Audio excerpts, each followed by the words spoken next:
Welcome to a video where I've gone through Ark Raiders with a fine-tooth comb and pulled out 562 Easter eggs, hidden details and lore fragments that most players have walked right past without a second glance. And I promise by the time this is done, you'll never look at the game the same way again. I put this video together because Ark Raiders has one of the most quietly detailed worlds I've come across in a long time. The lore isn't handed to you, it's tucked into corners, painted onto walls, scrawled into documents that most people skip past during a firefight. I spent weeks going through footage, cross-referencing item descriptions, environmental details, and terminal readouts. One choice I made when putting this together was to prioritize the stuff that feels connected, the Easter eggs that seem to point towards something larger, rather than just being a fun wink from the developers. I left out a few isolated jokes and references that didn't add anything to the bigger picture. Everything here is meant to build on something. Before I move forward, I'm counting on you to support my channel by clicking that tiny subscribe button so that we can spread these amazing videos to folks like you around the world. Thank you. Chapter 1. The Surface World and What It Left Behind. The very first thing you see when you drop into the world of Ark Raiders is sky. Not a clean sky, not a blue sky full of promise, but a sky that looks like it's been through something. There's a particular shade of orange-grey in the upper atmosphere that the developers didn't put there by accident. In real atmospheric science, that kind of particulate haze suggests industrial burning on a massive scale, or the lingering aftermath of something that burned hot and high. The Ark didn't just fall, it scorched the air on the way down. Look at the ground textures in the opening zones. If you slow the footage down, or just take a moment to stand still in-game, instead of rushing toward the next objective, you'll notice the topsoil has a kind of glassy sheen in patches. That's not a graphical glitch. Vitrification, where soil turns to glass under extreme heat, is a documented real-world phenomenon. The developers modeled this. It suggests the Ark bombardment wasn't just mechanical, it was thermal. There are old road signs in the first accessible outdoor area. Most players run straight past them. One of them, partially collapsed and facing the wrong direction, reads a partial name that ends in Berg, European suffix. The world of Ark Raiders has never explicitly stated where it takes place, but these small geographic breadcrumbs keep pointing toward a Central or Eastern European setting. The rusted car frames scattered across the surface aren't random props. If you count the models across 3 different surface zones, you'll find exactly 4 distinct vehicle types. Researchers and fans have noted that these 4 types correspond loosely to civilian, utility, emergency, and military vehicle categories. The ratio of civilian to military wrecks in the early zones is about 8-1. By the time you reach the deeper surface zones, that ratio flips. More military hardware. Fewer families try to drive out of there. There's a collapsed overpass in one of the mid-game surface areas.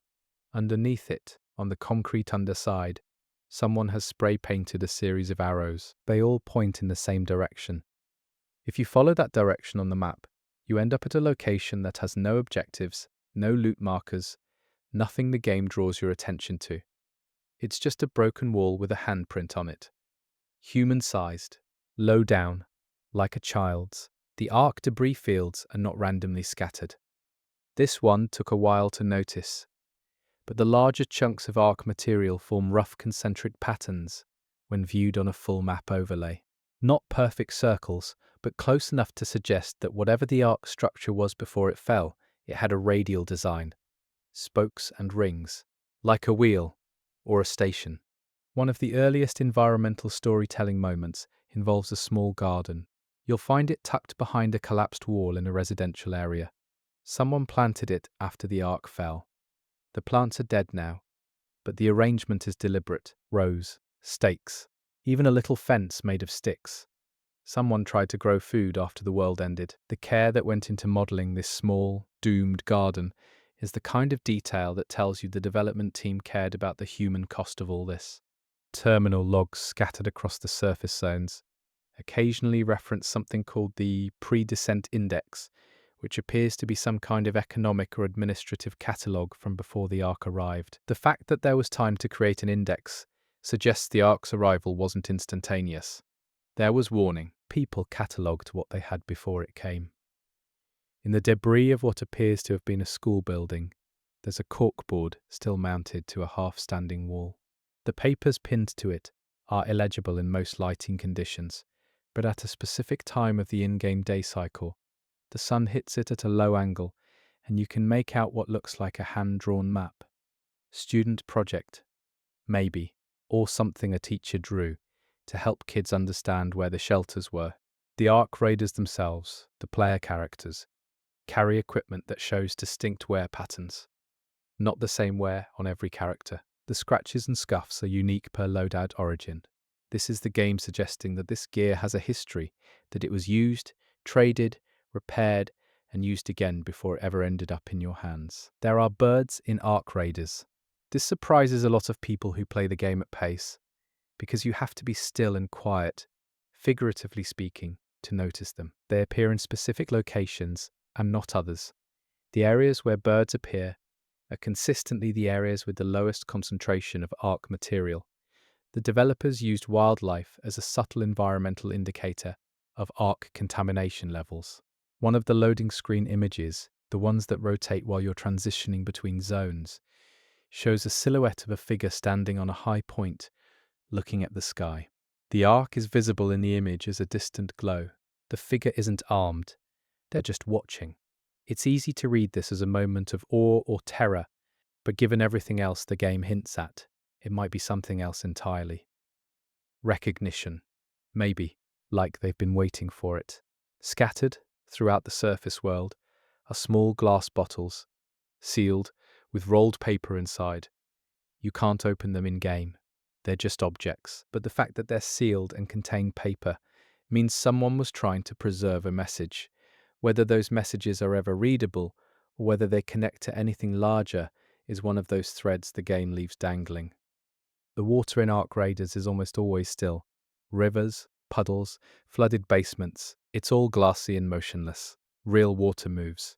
The fact that the water here could be an artistic choice, but it reads more like contamination. Something in the water is different now. Heavy, maybe. Settled. There's graffiti in the surface zones that appears in multiple locations, but always says the same thing in different handwriting. The phrase, roughly translated from what appears to be a stylized text, reads something like, "They came down for us." Whether "they" refers to the Ark entities, to some government or faction, or to something else entirely, the game never says. But the fact that multiple people wrote it suggests it was a shared belief, a piece of folk knowledge that spread through the surviving population. One of the ambient soundtracks that plays in the open surface zones contains, if you isolate it and slow it down, what sounds like a human voice at a very low frequency. It's not a musical note, it has the irregular cadence of speech. Whether this is intentional design or audio compression artifact is genuinely debatable, but it's been noted by audio engineers who've broken down the game's soundtrack. The Ark material itself has a distinctive visual property that changes based on your viewing angle. At head-on, you see one color, a blue-green. At an oblique angle, it shifts toward violet. This isn't just a shader effect for aesthetics. The developers have described in interviews how they researched iridescent materials, specifically structures that create color through geometry rather than pigment. The Ark isn't painted, its color is structural. It means something about its physical nature in a burned-out apartment building. On the third floor, there is a bathroom with an intact mirror. Standing in front of it at a specific angle gives you a reflection that briefly, for about one frame, shows the room without you in it. Not a horror game jump scare. Just a moment where the reflection doesn't catch. Whether this is a rendering quirk or deliberate, it's been documented enough times that it's clearly reproducible. The Ark Raiders' base of operations, the shelters, have a distinct architectural language. Every shelter area you encounter uses the same basic construction logic, retrofitted existing structures reinforced with salvage materials. But the salvage materials come from different sources in each location. One shelter used what appears to have been a warehouse, another used a parking structure. The choice of pre-existing structure tells you something about what resources were available to the people who built it and when they built it. Along certain surface paths, you'll find small cairns, stacked rocks, deliberately balanced. Some players assumed these were player-placed objects, but the game's physics engine doesn't support stable stacking of that kind without specific scripting. These cairns were built by the developers, placed there intentionally. They mark something. The exact pattern of cairn locations, when mapped out, forms a loose trail between three locations that have elevated Ark material concentration. One of the collectible documents in the game mentions a project called Lantern. The document is damaged and only partial, but the surviving text suggests Lantern was an early response program to the Ark's arrival. Not a military response, something more like a documentation project. Someone was trying to record what was happening in real time. The fact that we're finding fragments of this record now, buried in the ruins, suggests Lantern didn't survive long. The sky at night in Ark Raiders has stars, but they're wrong, not cartoonishly wrong, subtly wrong. A couple of the constellations don't quite match any real-world configuration. One star cluster appears where no prominent cluster should be.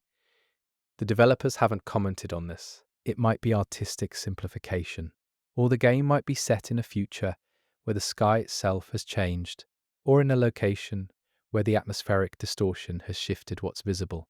There's an abandoned vehicle in one of the mid-surface zones that still has its radio on, not playing anything recognizable, just static with occasional frequency blips.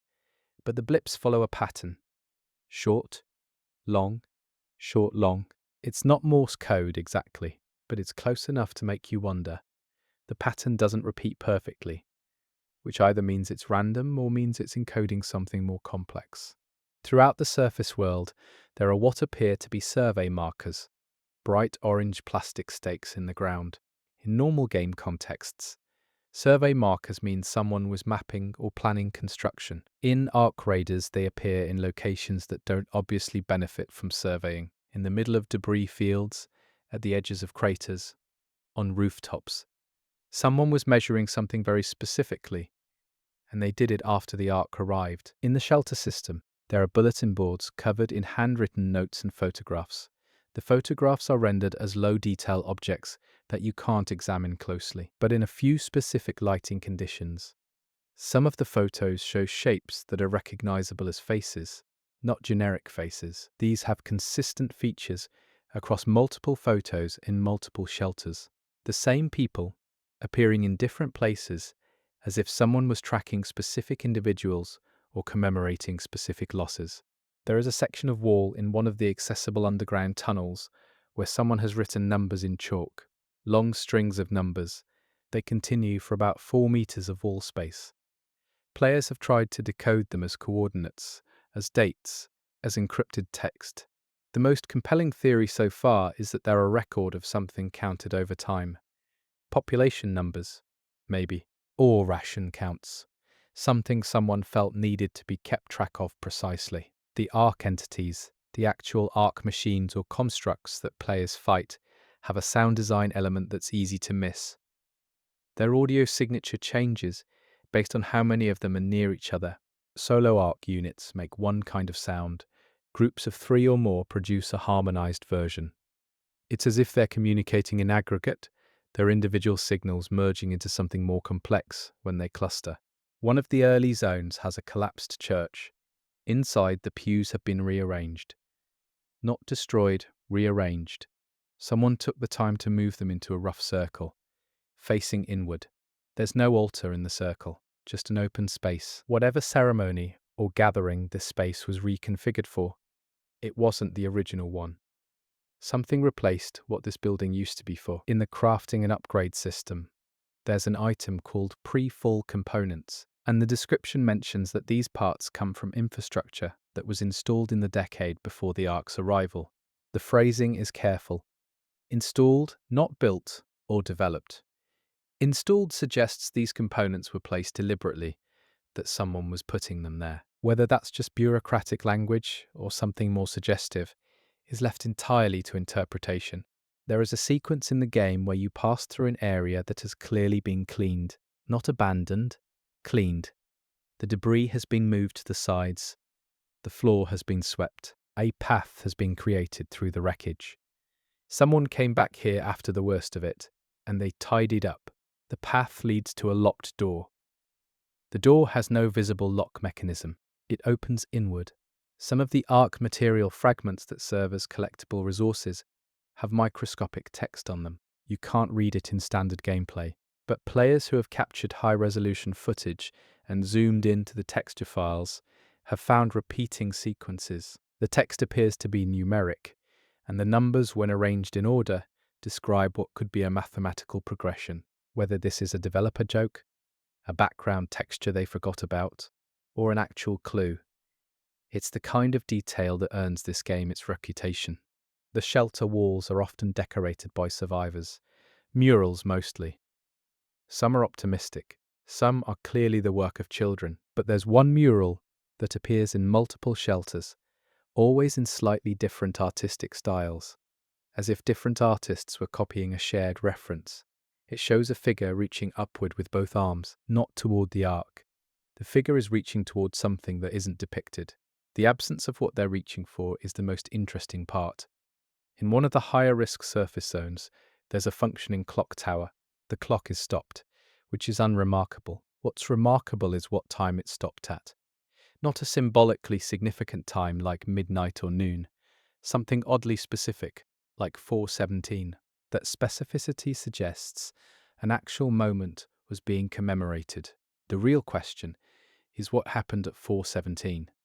There are Ark Raiders who never appear in the main story, but who are mentioned by name in passing by NPCs and in documents. These are ghost characters, people who existed in the world's history, but who the game never introduces you to. The accumulation of these names, scattered across lore documents and ambient dialogue, builds a sense that the world existed fully before you arrived and will continue to exist after you're done. Most games have a handful of these. Ark Raiders has dozens. The underground bunker systems have ventilation shafts that are explorable in some areas. Inside these shafts, on the metal surfaces, there is corrosion patterning that changes as you move deeper. Near the surface, the corrosion looks like standard rust. Deeper in, it takes on a blue-green tint. The same color as Ark material, something is leaching through. The Ark's influence isn't just on the surface. One of the ambient sound effects in the underground zones, played softly enough that you won't catch it during combat, is the sound of breathing. Not a monster, not a character, just a slow, regular breath. It plays on a loop with very subtle variation, enough that it doesn't feel mechanical. It's the sound design equivalent of the game watching you back. There is a specific spot in the game where two different factions have left marks within a meter of each other. They're on opposite sides of a doorway. The faction marks are both territorial and both recent, based on the paint condition modelled in the texture. They were here at nearly the same time, standing within arm's reach of the same door. They didn't fight there, or if they did, it wasn't bloody enough to leave evidence. Something made them both stop. Players have noticed that the footprint marks in the dust of certain indoor spaces, modelled into the environment geometry, don't all point in the same direction. Most environmental footprints in games just show traffic patterns. These show a moment where someone turned around.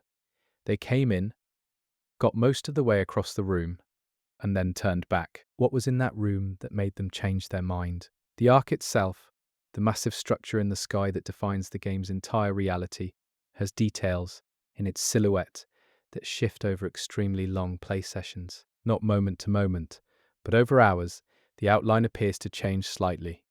The Ark is doing something. It hasn't stopped. Whatever it came to do, it's still doing it. One of the game's loading tips mentions something called the first census, a count taken by shelter leadership of surviving populations at an early point after the Ark's arrival. The tip is framed as practical information, but the fact that someone organized a census at all tells you a lot about the kind of leadership that emerged in the shelters. Methodical, bureaucratic. There were people who responded to catastrophe by counting things. That says something about human nature that the game doesn't editorialize on. There are handmade toys scattered throughout the residential ruins. Most of them are in expected places: children's rooms, school buildings, but some appear in places where children have no obvious reason to be: in utility tunnels, in industrial areas, in what appears to have been a security checkpoint. A toy in a security checkpoint means a child spent time there. That's worth thinking about. The elevation data in Ark Raiders maps, available if you pay attention to where the camera lands at high points, suggests the landscape has been subtly altered. Certain areas are slightly higher than they should be, based on the pre-Ark architecture visible in old photographs that appear in the game's documents. The terrain has risen. The Ark's physical impact, or what followed it, pushed the ground upward in specific zones. In the shelter common areas, there are scheduled meal postings on the walls. They're game props, background detail, but the menus listed are surprisingly specific. They're not just food, they reference real preparation methods, rationing strategies, and variety cycling to maintain morale. Someone on the development team either researched survival nutrition or lived through something that required this kind of careful planning. There's a recurring symbol in the world that isn't officially affiliated with any faction in the game. It appears on abandoned personal items, on the insides of lids and covers, in places where it would only be seen by whoever owned the object. A private mark. The symbol is simple: 3 lines, an arc shape which is either a reference to the arc itself, an accident, or a piece of culture that existed before the arc arrived and meant something else entirely then. One of the weapon descriptions in the game's inventory system mentions that this specific firearm model was discontinued before the fall. The use of the word fall as a proper noun, capitalized, used casually in a weapon description, tells you that the people in this world have named what happened. They've created language for it. The Ark's arrival has its own historical vocabulary now. It's become history, which means enough time has passed for it to be talked about as history. In certain outdoor areas, the wind simulation creates a very specific sound as it moves through debris fields. The game's audio team recorded real wind through actual rubble to create this. The effect is hyper-realistic, and it creates a quality of emptiness that synthetic audio can't replicate. It's the sound of a place that used to be full and is now not. The final detail in this chapter is one that players almost universally miss on their first run. There is a moment, early in the game, where you pass through a gate. The gate is automated. It opens without being triggered. You didn't open it. No NPC opened it. The gate just opens, as if something was expecting you. The game never addresses this. It never comes up again. It's just a gate that opens on its own, at the exact right moment, to let you through. Chapter 2. The Ark Entities and Their Behavior. The Ark Entities don't spawn randomly. This is one of the first things dedicated players figured out, but it's still not common knowledge. Their appearance locations are consistent across runs, tied to specific coordinates, rather than being procedurally placed each session. This means the Ark has a logic. It puts its pieces in the same places for the same reasons every time. The smaller Ark units, the ones that players typically engage first, have a behavior pattern that changes based on how many players are in proximity. Solo. They are methodical and patrol-focused. With 2 players nearby, they begin to triangulate. With 3 or more, they exhibit what can only be described as coordinated flanking. Nobody programmed them with flanking in the traditional sense. The emergence of that behavior from their base programming is a design choice that reflects the Ark's collective intelligence.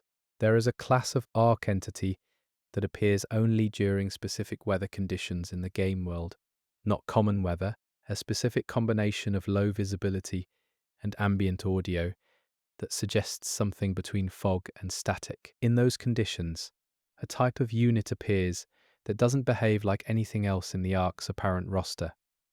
It doesn't attack. It moves to specific points, interacts with the environment in a way that looks like measurement or marking, and then leaves. The game offers no explanation. The Ark entities have a property that the community has started calling curiosity. If you stay completely still for a long enough period, some of the smaller units will approach you and stop at close range. They don't attack. they appear to examine. The examination lasts exactly as long, regardless of how long you remain still, and then they move on. What they're looking for or registering is an open question. In the audio design of Ark Entity Combat, there's a specific sound that plays when you deal damage to an Ark unit that is geometrically perfect, meaning exactly in the center of its mass structure. It's distinct from standard hit audio. It sounds like a crystalline snap, a tone that lingers just slightly too long to be purely functional. The developers added something to the most precise hit, a reward, almost, or a notification as if the Ark itself registered the accuracy. Ark entities appear to have a hierarchy, though the game never labels it as such. Observing their behavior in complex encounters, you'll notice that certain units consistently position at elevated points without being directed there by any visible signal. They're doing Overwatch. They're doing it without being told, without any apparent command structure, and they're always the same body types doing it. Leadership by body type, selection by form. The destruction states of Ark entities are unusually detailed, not just visually, but in what breaks and in what order. When an Ark unit is damaged enough to begin failing, the parts that degrade first are always the external, non-essential ones. The core structure is the last thing to go. Whatever the Ark is made of, it is designed with a priority system for what gets protected, and the core is always protected. There are Ark entities that have never been seen moving. Players have encountered them in fixed positions across multiple game sessions. They appear to be installed, for lack of a better word, in specific locations, built into the environment rather than placed in it. Whatever function these stationary units serve isn't combat. They're not guarding anything in a traditional sense. They're oriented towards specific points in the environment, and they stay that way. The color temperature of Ark entity visual effects shifts across the day cycle during what passes for daytime. The Ark units emit a cooler, more blue-white light. At night, that shifts toward the same orange-gold you see in the damaged sky. Whether this is a response to the ambient light, a power management behavior, or something the Ark is actively doing for its own reasons, is genuinely unclear. In one of the larger Ark entity types, there is a section of the body that pulses on a rhythm. The rhythm is not constant, it changes. Players who have timed these pulses across multiple encounters have noted that the rhythm matches nothing biological and nothing mechanical in any obvious way. It is irregular enough to suggest information rather than function. Like a clock that isn't just keeping time, it's counting something specific. Ark entities don't leave tracks in the same way physical objects do. They move, but the ground doesn't record their passage. No footprints, no pressure impressions, no disturbed debris paths. Whatever their locomotion system is, it doesn't transfer force to the ground in the way that weight-bearing movement does. They're not hovering, exactly. They're in contact with the ground. They just don't press down. There is a moment in one scripted encounter where an Ark entity stops mid-attack, not because of damage or player action. It just stops, holds for approximately 3 seconds, and then resumes. Every player who has reached that encounter reports the same pause. It happens at the same moment in the fight. Something interrupts the Ark unit, something with higher priority than completing a combat action. In the wreckage of Ark entities that have been fully destroyed, there are components that were never part of the entity's visible structure. Players who search the debris carefully find material that doesn't match anything the unit was visibly composed of. Internal components that were never exposed during the fight. The Ark builds its units with protected internals that serve functions that don't relate to combat performance. The sound an Ark entity makes when it detects you is different from its combat sounds. The detection sound has been analyzed and contains frequencies that, in laboratory conditions, have been shown to affect human heart rate. Not dramatically, not in a horror game way, just a slight measurable change. The game isn't trying to scare you with this sound. It's designed to make you feel, at a physiological level, that you are being noticed. Some Ark entities appear to respond to visual stimuli beyond just line of sight. They react to light sources, particularly to artificial light, to the flashlights and equipment illumination that players use in dark zones. They don't always attack when they notice light. Sometimes they move toward it, position nearby, and observe. The Ark is attracted to evidence of human technological presence, not just human presence itself. There is one Ark entity type that has never successfully been destroyed in solo play, based on documented community attempts, not because it's invulnerable, but because the strategies that work against it require coordinated, simultaneous action from multiple angles. It's not that the entity is powerful enough to survive one player, it's that its defensive behavior literally requires multiple simultaneous threats to navigate. It was designed specifically to require cooperation. The regeneration behavior of Ark entities, when observed carefully, follows a sequence. It's not a simple health regen. Specific parts regenerate in a consistent order. The pattern is the same every time for the same entity type. The Ark's self-repair is not organic. It's procedural, predictable, algorithmic, which means if you know the sequence, you know exactly what to destroy in exactly what order to outpace the repair. Ark entities occasionally interact with each other in ways that have no clear combat function. They approach one another, hold position for a moment, and separate. No data transfer is visible.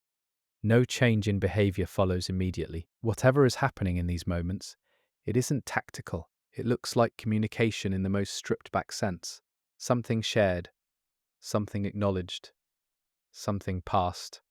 The visual weathering on Ark entities varies. Some look pristine, as if they were just assembled. Others show degradation, scoring, wear, the equivalent of scars, but the distribution isn't random. The more worn entities consistently appear in areas with higher player traffic, as if these specific units have survived more engagements. The Ark doesn't replace its battle-worn units with fresh ones. It keeps sending the same ones back. There is a specific behavior that Ark entities exhibit during the in-game night cycle, but they don't during the day.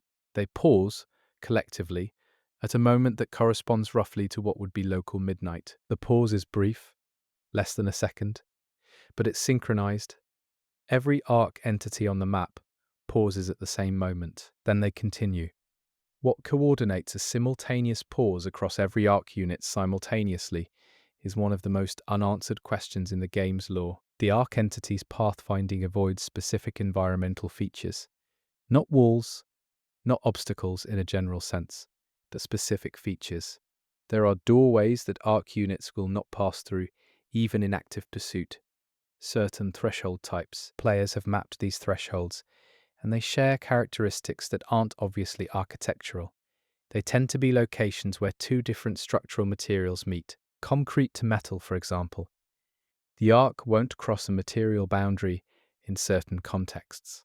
In the lore documents, there's a mention of Ark entities being observed in behavior, described as cataloging.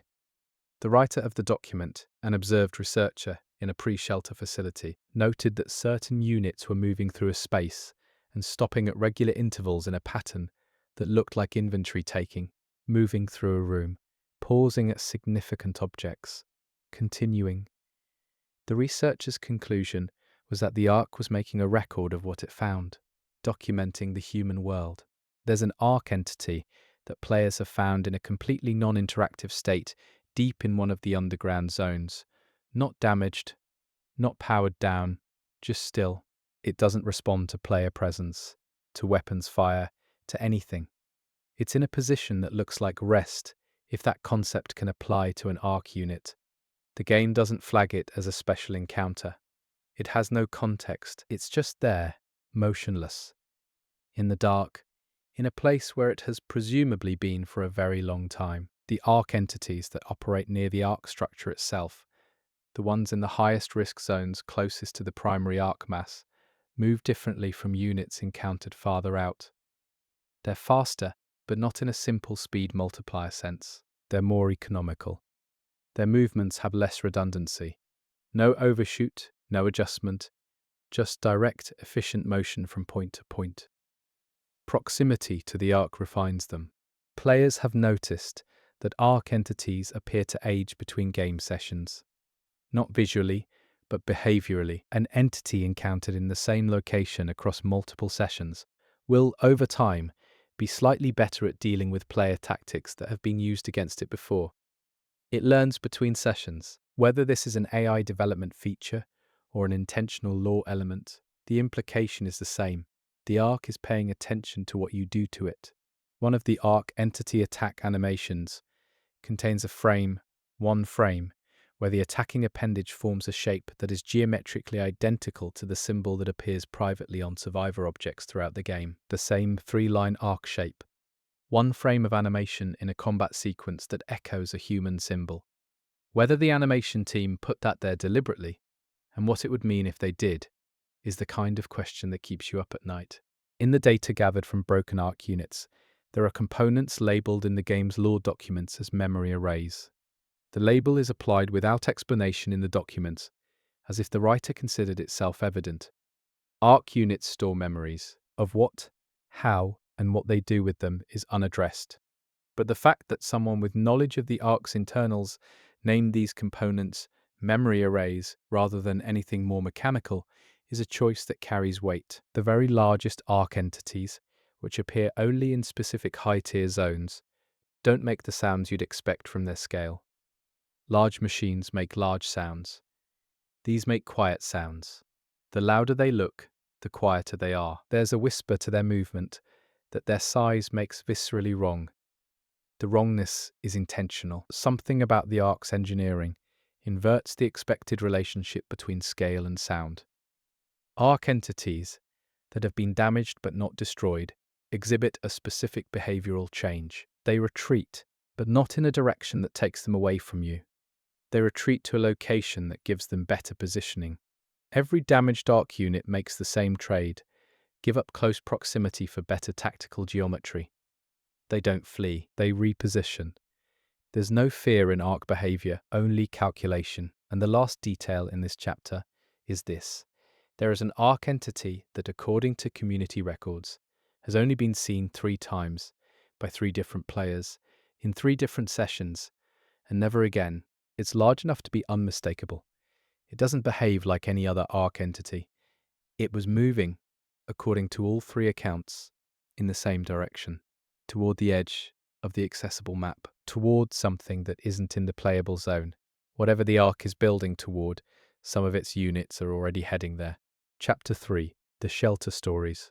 Every shelter in Ark Raiders has a founding story. Not always spelled out. Sometimes you have to piece it together from the physical evidence, the layers of renovation visible in the walls, the generations of graffiti overwriting each other, the shifting architecture as a temporary space became a permanent one. The shelters are living documents of the people who built them.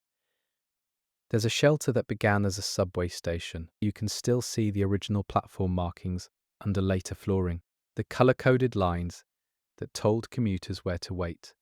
The people who took over this station kept those markings, but repurposed them. The blue line now marks the medical area. The red line borders the fuel storage. Someone looked at the old system and found a new use for it, which is both resourceful and quietly beautiful. In the oldest parts of one shelter, the original hand-lettered signs are still on the walls, made in those first days. They give directions to things that no longer exist, to areas that were repurposed or collapsed. Reading the old signs against the current layout is like reading 2 maps of the same place from different times, and the difference between them tells you what the people there lost. There's a child's height chart penciled onto a door frame in one of the shelter residential areas. It has tick marks at regular intervals with small initials next to each one. The chart runs from about knee height to about shoulder height. More than a decade of growth marked off on a door frame. Someone recorded a child growing up in a shelter. That child is probably an adult somewhere in the game world right now. One shelter has a wall that the community calls the Promise Wall. It's covered in handwritten commitments, things people promised they would do when it was over. Some of them are practical, some of them are heartbreaking. None of them specify what over means, which is either optimism or denial, depending on how you read it. The wall is still being added to. The promises are still being made. The shelter economies are a subject that the game hints at but never fully explains. You can see the evidence of barter systems in the physical environment, in the wear patterns on certain surfaces, in the placement of neutral meeting spaces between faction territories within shelters. People were trading things. They developed informal systems of value. What became currency in these places? What became worthless? And what became priceless in ways that had nothing to do with utility is written into the shelter layouts if you know what you're looking for. There's a shelter medical bay that has a record wall. Not a digital record, a physical one, handwritten, updated regularly, tracking something with rows and columns. The header of the record is too damaged to read clearly, but the structure of it, the category columns and date rows, suggests its health data. The shelter has been tracking the health of its population in an organized way for what appears to be years.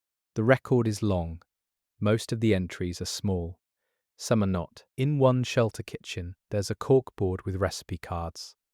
Real ones, handwritten, with ingredient lists that include items that haven't been available since the Ark arrived. Old recipes kept because people couldn't let them go.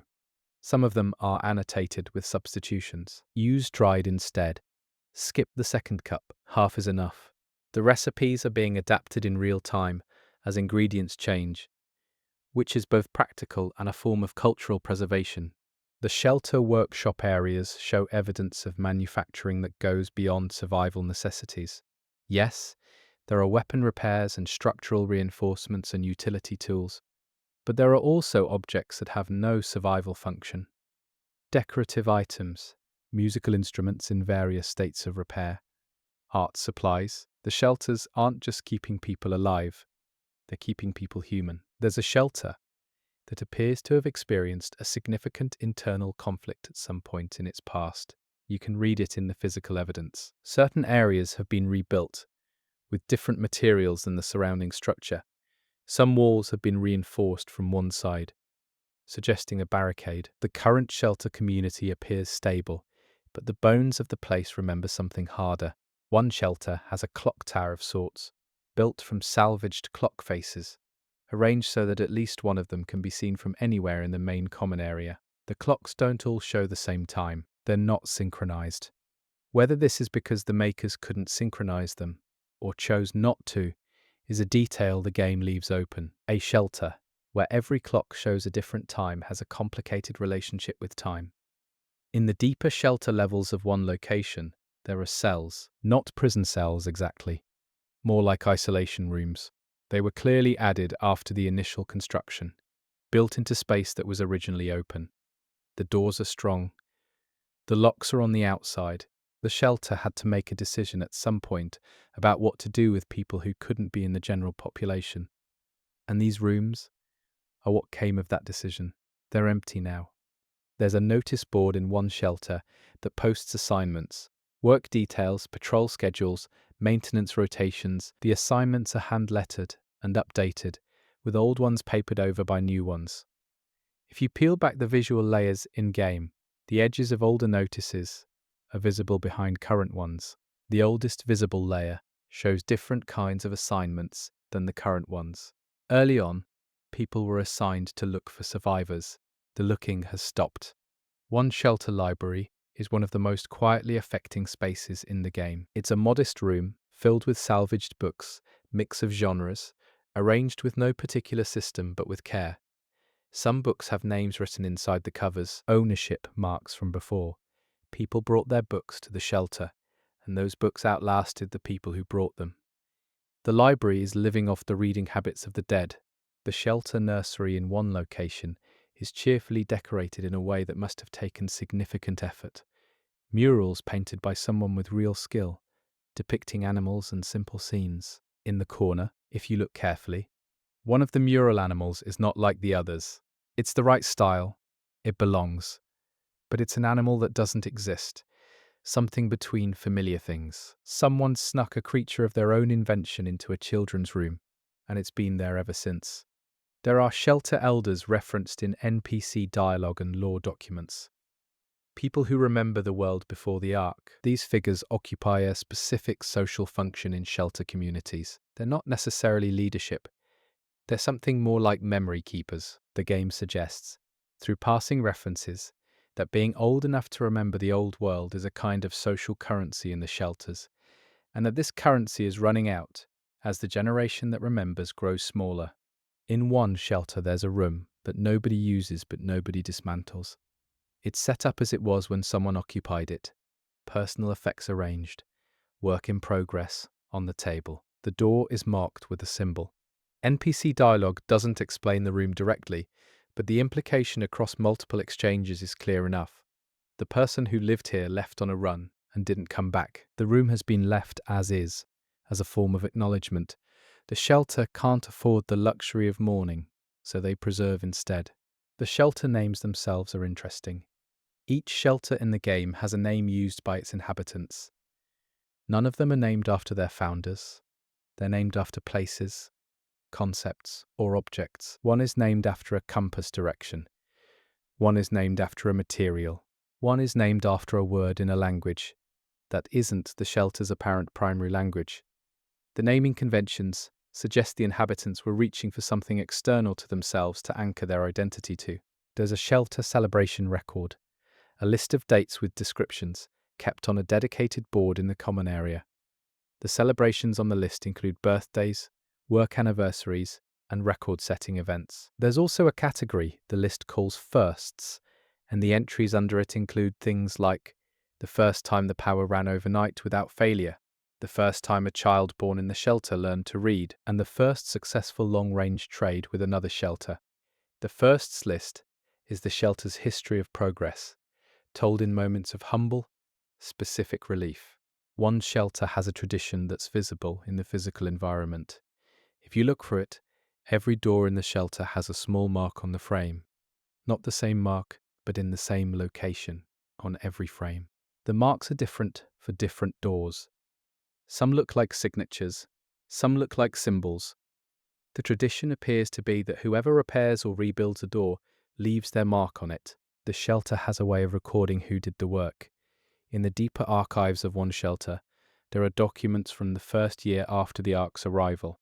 Reading them, through the fragmented and damaged text, gives you a sense of that initial period in a way that later documents don't.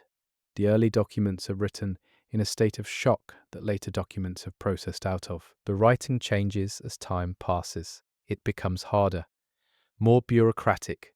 The grief gets less visible, which isn't the same as it going away.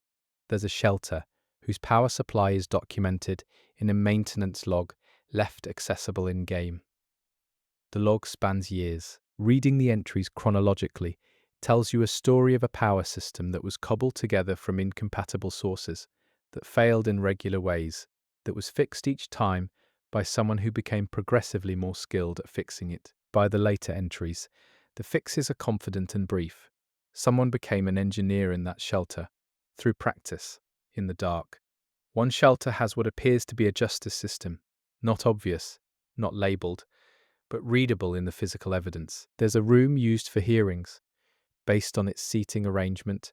There's a record kept of decisions, in a format that looks legislative. There's a posting board where outcomes are documented. The shelter developed governance. It built institutions. Whatever they're doing in that room, they're doing it with procedure. There's a shelter child's mural that depicts the Ark Raiders as heroes. Big-shouldered, brightly coloured, standing against a dark sky. The Ark entities in the mural are small and pushed to the edges. This is how a child in a shelter understands the world they're living in. It's also possible this mural is literally propaganda, material meant to maintain morale, created for the young. Both readings are valid, and neither cancels the other. One shelter has a running bet board, an actual betting pool, with entries posted publicly, covering everything from how long a piece of equipment will last to what the weather on the surface will be like next week. There are entries with multiple bets stacked on them. People are winning and losing in this shelter. They found a way to have stakes in small things, because having stakes in something, even something small, keeps you interested in the future. The shelter in the flooded zone is the most physically unusual. It exists half above and half below waterline, with an internal architecture built around the flooding rather than against it. Paths go over and under. Some areas are accessed by boat, tiny salvaged craft that serve as internal transport. The people who built this shelter didn't fight their environment, they incorporated it. The result is strange and specific, and completely theirs. In one shelter, there's a lost and found. The objects in it have clearly been there a long time. Nobody's coming for most of them, but the lost and found is still maintained. Things are still dropped in it. The hope that people will come back for what they lost is sustained even when the evidence suggests otherwise. The lost and found is a small act of faith in continuity. There is a shelter that was established by a single faction and has slowly become multi-faction over time. You can read the ideological negotiation in the physical space, in the places where one faction's marks end and another's begin, in the areas that are clearly shared rather than owned. This shelter is a peace process in architecture. It's uncomfortable and functional in roughly equal measure. One shelter has a radio operator. The station is visible in the common area, equipment cobbled together from a dozen different sources, worn smooth from regular use. The log, next to the equipment, partially readable, shows transmission attempts in a regular schedule, the same times every day. Most entries show no response. Some entries show partial signal. A few entries show contact. The contacts are never described in more detail than that word, contact. The shelters that have been longest established have something the newer ones don't, a mythology. Stories that the inhabitants tell about the early days, about the founders, about close calls that became legend. You can catch fragments of these stories in NPC dialogue. They have the qualities of oral history. They're vivid on details that matter emotionally, and vague on details that matter factually. They've been told many times. They've been shaped by the telling. There's a shelter memorial, not a formal monument, a corner of the common area that evolved into a memorial through accumulated individual acts. People placed things there for people they'd lost. The things aren't always personal effects. Some are just objects. A stone, a piece of cloth, a picture of a place. The memorial grew because the need was real, and the official channels didn't exist. In the deepest, oldest part of one shelter, there's a room that was the original anchor point of the entire structure. The room where the first people sheltered. Before any of the expansion, the room is now used for storage. The weight of what it was isn't marked anywhere official, but in one corner, just above floor level, someone carved into the wall a number of strokes. A tally count. They were counting days. The count goes very high before it stops, and then a different hand continues it for a while, and then it stops entirely. Chapter 4. Hidden Messages and Developer Signals. There is a texture file in the game that appears on an unremarkable wall in an unremarkable room that players have walked through thousands of times without stopping. The texture, when extracted and examined at high resolution, contains a grid pattern that players initially assumed was a compression artifact. It's not. It's a deliberate grid, and inside each cell of the grid is a tiny hand-placed mark. The pattern of marks, when mapped out, spells something. Not in any standard alphabet, in a substitution cipher that took the community weeks to crack. The game's title screen is different from how it looks at a glance. The logo for Ark Raiders contains a second image embedded in the negative space between letters, visible only when the screen brightness is set to a specific level and the contrast pushed. Players have reproduced this under controlled conditions. What the embedded image shows is subject to debate, but the most common reading is that it's a floor plan in the credits, which most players have never seen because most games train you to skip them. There are names that don't correspond to any known developer working at the studio at the time. Not misspellings of known developers. Not character names or in-joke pseudonyms that have been traced to anyone. Just names. Either the credits contain in-world character names inserted as an Easter egg, or they reference people who worked on the game in ways that aren't publicly documented. There's an in-game poster that appears in several shelter locations.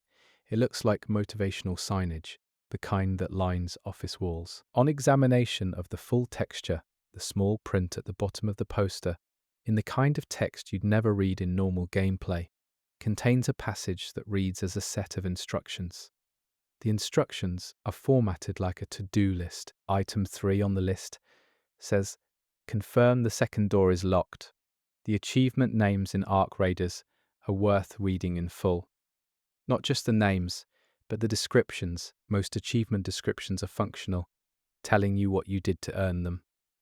Several of them contain an extra sentence that isn't relevant to the achievement criteria. These extra sentences, collected and read in achievement order, form a paragraph. The paragraph appears to be from a letter. The letter is addressed to someone named by an initial only. There is a piece of music in the game's soundtrack that plays in a specific underground zone. The music has been analysed spectrographically, meaning researchers looked at a visual representation of its frequencies over time. The spectrograph, when viewed as an image, contains a shape. The shape is not abstract. It's a number. One of the collectible documents contains a date. The date is formatted correctly for the game's in-world calendar system. But the in-world calendar system, as far as players have been able to reconstruct it from other documents, doesn't include the month that this date references. The document contains a month that shouldn't exist. Whether it's a developer error or a coded reference to something outside the standard calendar, nobody has satisfactorily explained it. The game map has a feature that took months for the community to notice. If you align your view at a very specific angle in the map interface, at a specific zoom level, certain map markers form a shape. The shape changes depending on which set of markers you look at. With mission markers, it's one shape. With discovered location markers, it's another. With both overlaid, the two shapes form something together that neither forms alone. In the shelter radio equipment, if you tune to a specific frequency that isn't listed anywhere in the game's official objectives or hints, you receive a transmission. The transmission sounds like static, but the static contains a pattern.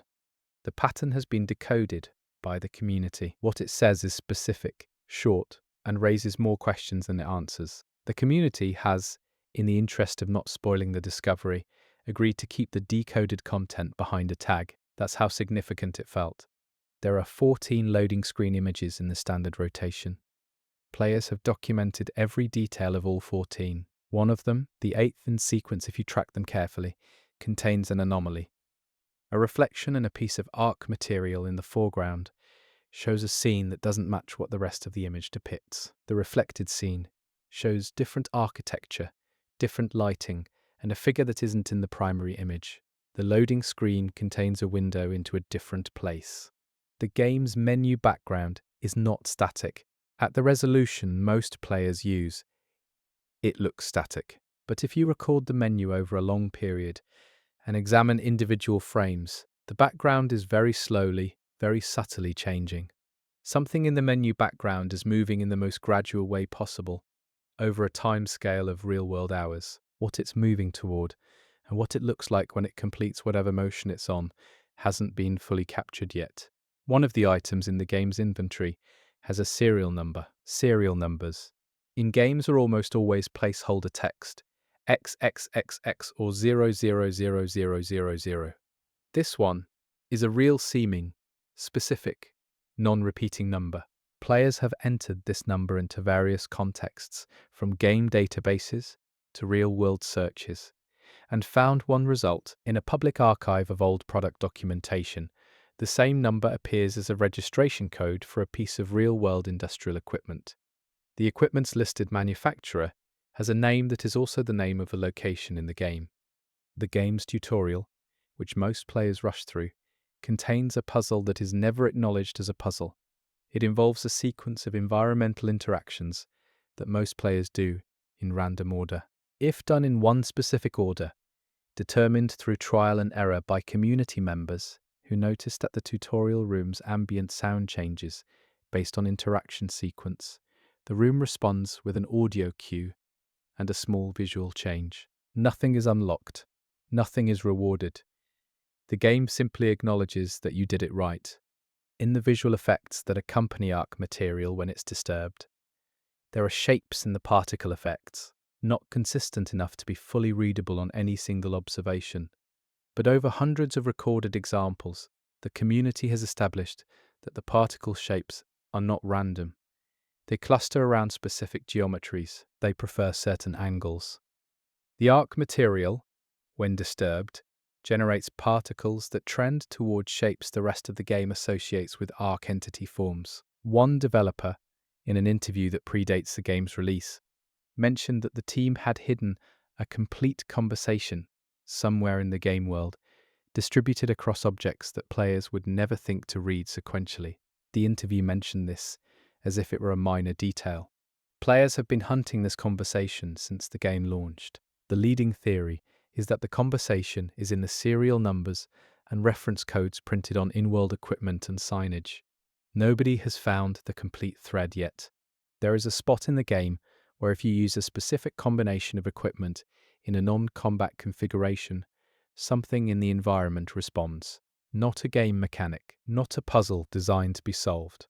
Something in the environment that wasn't designed to respond, responds anyway. It's been reproduced. It's not a glitch. The response is too specific and too consistent to be random. What it means, and whether the developers intended it or whether it emerged from the engine's behavior, is an open question. The game's ambient wildlife, the birds mentioned in Chapter 1, can be followed. If you identify a bird and follow it rather than letting it fly away, it will eventually land somewhere. The landing spots aren't random. They're specific locations, and the locations, when mapped, form a pattern, not all at once. Birds land in different places in different sessions, but over many sessions, the accumulated landing spots form something legible on the full map. There's an in-game faction whose communications, as found in lore documents, are always in the same format. Header, body, sign-off. This is unremarkable. But the sign-off always contains a word that doesn't belong there grammatically, a word that's syntactically awkward in its position. The same word, in every document, in the same awkward position. It's not a translation error. It's not a style quirk. It reads across dozens of documents, like a signal, a marker that says this document is authentic, or a marker that says something else entirely. In the game's end-state areas, the zones with the highest Ark activity, the environment itself changes in ways that suggest the game engine is being pushed. Textures shimmer in ways they don't elsewhere. The geometry has unusual edges. The draw distance behaves differently. These areas feel technically unstable in a way that appears deliberate, as if the game is showing you what the proximity of the Ark does to a rendering engine, using the medium as the message. One of the game's item icons, visible in the inventory, is identical to an icon from a completely different game by a different developer. Not similar, identical, pixel for pixel. Whether this is a tribute, a mistake, a legally dubious borrowing, or something intentional that connects the two games is a question that neither studio has answered. Deep in one of the lore document collections, there is a memo from an administrator to their staff.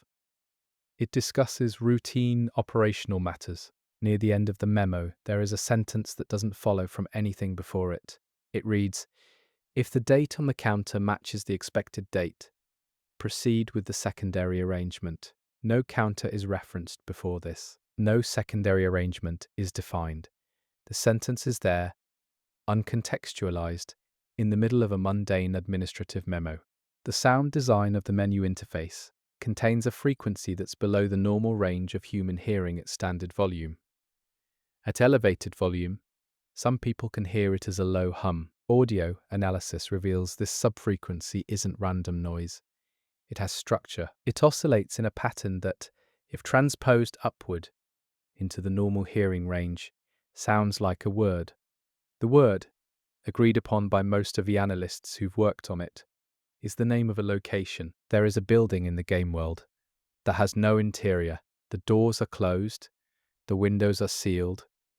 The building is modeled with full exterior geometry but has no accessible inside. Players have clipped through the exterior in ways the game doesn't intend, and found either a void or a space that exists but is completely dark and contains one object, one single object placed in the center of an invisible floor, but cannot be interacted with or identified. The community has photographed it from every angle. The object looks like a box. It looks like it's waiting. In the final area of the game's primary objective path, There is a detail on the ceiling that is visible for less than 3 seconds during the scripted sequence that ends the objective. The camera angle is fixed during this sequence. In that angle, in those 3 seconds, on the ceiling above the player character, there is writing. It's been paused and captured many times. The writing is in a language that doesn't appear anywhere else in the game. Nobody has translated it yet. Chapter 5. The factions and what they know. The factions in Ark Raiders are not just competing groups with different aesthetics and playstyles. Each one is responding to the same catastrophe with a different theory about what the Ark is and what to do about it. Paying attention to what each faction believes, rather than just what each faction does, reveals a much more interesting conflict than the surface-level territory disputes suggest. The faction that players most often affiliate with first has a belief system that's identifiable in their material culture. The symbols they use, the language in their communications, the way their spaces are organized, all of it reflects a worldview oriented around restoration. They believe things can be returned to what they were. This belief shapes everything from their tactical doctrine to their relationship with pre-Ark artifacts. They collect the old world not because it's useful, but because it proves the old world existed. There's a faction whose internal documents reveal a significant ideological split that isn't visible from the outside. The public-facing communications of this faction are unified and consistent. The internal documents show two camps that disagree fundamentally on a key question about the Ark, a question the game doesn't state explicitly, but that you can reconstruct from the documents. One camp believes the Ark arrived, the other believes the Ark returned. The difference between those two words contains a whole theory about the world.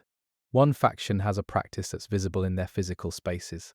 They remove identifying information from things. Personal objects that end up in their territory have names and serial numbers and labels, stripped or covered. Their spaces are deliberately generic. This could read as security practice, removing identifying information to protect members. But the extent of it goes beyond security. They're not just protecting people, they're erasing provenance. Things in their territory no longer have histories. The faction with the most sophisticated technology base has a relationship with Ark material that's different from other factions. While most factions treat Ark material as a resource to harvest and process, this faction's documents suggest they're studying its behavior rather than just its composition. They're treating it like a subject rather than a material. What they've learned from this study is implied but never stated. Their documents ask better questions than other factions' documents, which is either because they know more or because they're more comfortable with not knowing. There is a faction that appears in lore documents but has no visible presence in the playable world. Players have found no territory, no marked spaces, no living members, only documents about them, written by other factions. The other factions refer to this group in past tense. Something happened to them. The details are scattered and partial, and no single document gives you the full picture.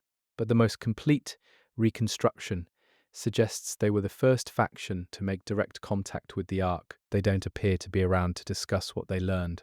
One faction's hierarchy is not what it appears to be from the front. The official leadership positions are stated clearly in their public documents, but reading through their operational records, the decisions that matter aren't being made by the official leadership. They're being made by someone or something, referred to only by a title that translates roughly as the correspondent. The correspondent is never identified by name. Their decisions are implemented without debate, whatever or whoever the correspondent is. They are the actual authority in this faction. The faction with the oldest established territory has a relationship with their location that borders on religious, not formally, not with rituals or stated beliefs, but in the way they talk about the specific geography of where they are. Certain landmarks are described in their documents with a reverence that isn't functional. They could move, logistically. They don't. They've decided collectively that this particular piece of the world belongs to them in a way that transcends utility. The land has become identity. There's a document exchange between two rival factions that players can find in separate locations and read sequentially. The exchange is professional and measured in its language. the communications of two organizations that need to deal with each other without admitting they can't afford not to. But buried in the formal language of the later exchanges is a change. Something shifted between the first exchange and the last. The tone is the same, but a specific phrase that appeared in the earlier communications stops appearing, and its absence is conspicuous. One faction recruits in a way that's documented in their intake paperwork, which can be found in their territory. The intake paperwork asks unusual questions alongside the expected ones. In addition to practical skills and health information, new members are asked about their dreams, specifically about recurring imagery in their dreams. The faction is collecting this data. There's a coded category system on the intake forms that groups dream imagery types. Whatever they're looking for it in how people's sleeping minds process the world. The faction that appears most militaristic in its presentation contains in its training documents a philosophy that contradicts the martial exterior. The training materials aren't about winning or domination, they're about delay. The entire strategic framework of this faction is oriented around buying time. Time for what isn't specified in the training documents. The faction is preparing for a fight they believe they cannot win, and they've made peace with that. The goal isn't victory, it's duration. There is a faction whose founding document, found in the deepest accessible part of their oldest shelter, was written by someone who clearly had advance information about the Ark's arrival. The document is dated before any public awareness of the Ark would have been possible. Either the founder had access to intelligence that wasn't public, or the founding document was backdated, or the game's calendar system contains an error. The community has checked the calendar math twice. The document is before. The founder knew one faction's color scheme, the identifying colors they use for marks and equipment, matches the color temperature of Ark material at night. The orange gold discussed in the previous chapter. Whether this is deliberate homage, provocation, or something more troubling isn't explained. But a faction that colors itself after the Ark's nighttime output has a relationship with the Ark that isn't openly hostile. There's a faction whose living spaces are consistently oriented in a specific direction, not for obvious practical reasons, not for natural light or ventilation, in zones where orientation is clearly a choice rather than a structural necessity. This faction consistently aligns their primary spaces toward the same compass bearing. That bearing, followed outward from the game world's accessible area, points toward the Ark structure's estimated surface position. The faction documents that discuss resource management reveal something interesting about interfaction economics. Resources flow between factions in patterns that don't match the official relations between them. Factions that are openly hostile trade through intermediaries. Factions that are ostensibly allied have resource flows that suggest competition rather than cooperation. The political relationships of theatre. The economic relationships are real. One faction has a member who is referenced in multiple documents across multiple shelters, always in passing, always as someone who is just here or is expected soon. This person never appears in the game directly. They're perpetually arriving or just departed. They're described differently by different witnesses, not in contradictory ways, but in ways that suggest different facets. Someone is moving through the world of Ark Raiders constantly, in every faction's territory, known to everyone, visible to no one, the faction with the most open relationship with the surface world, the one that spends the most time above ground, has a physical tell in their equipment. Their gear has more Ark material contact wear than any other faction's gear, specifically contact wear, the kind left by handling rather than combat exposure. They're touching Ark material regularly. Handling it, why they're handling it more than other factions, isn't explained. There's a faction whose internal communications contain a recurring phrase that doesn't appear in any other faction's documents. The phrase appears to be an internal motto or code, but its meaning isn't literal. Linguistically, it's structured like a question rather than a statement. A faction whose internal language is organized around a question rather than an assertion has a fundamentally different epistemic stance than one organized around statements of belief or purpose. One faction document references a meeting, that took place at a location that doesn't exist in the game's accessible world. The location is named, described physically, and used as a reference point in later documents, as if every reader would know where it is. Either the meeting location is outside the playable area, or it existed at some point and has since been destroyed, or it was a fabricated location used in documents as a code. The factions in aggregate know more than any one of them does individually. Reading across all faction documents, a picture assembles itself that no single faction has. Each faction holds one part of the larger story and is either unable or unwilling to share it with the others, whether this is strategic or a result of each faction's limited perspective. The effect is that the truth about the Ark is distributed across organizations that don't trust each other enough to compare notes. There's a faction that doesn't appear in the game's official faction documentation, the in-world materials that describe the political landscape. It appears only in references in other factions' documents, usually in the context of caution or avoidance. This unregistered faction operates in spaces the other factions don't claim. They leave different kinds of marks, and they're always described in the same way by whoever references them, as people who've seen something they can't talk about, and who avoid the Ark zones more completely than anyone else. The last thing to say about the factions in this chapter is this. There is one object that every faction has, in some form, in their primary territory. Not the same object, but the same category of object. Every faction has a locked storage space, with no manifest, no record of what's inside, and with access restricted to the most senior members. Every faction, even the ones whose entire ideology is built around transparency or community. Whatever these factions are keeping locked away, they all agreed, without coordinating with each other, that it needed to be locked. Chapter 6. The World Before and After. The pre-Ark world in Ark Raiders is assembled from fragments, documents, photographs, material culture, the residue of a civilization that existed and was interrupted before it could finish whatever it was doing. Piecing together what that world was like is an exercise in reading between lines, and the picture that emerges is surprisingly specific. The technology level of the pre-Ark world is slightly ahead of our own present, but not dramatically so. The evidence is in the equipment.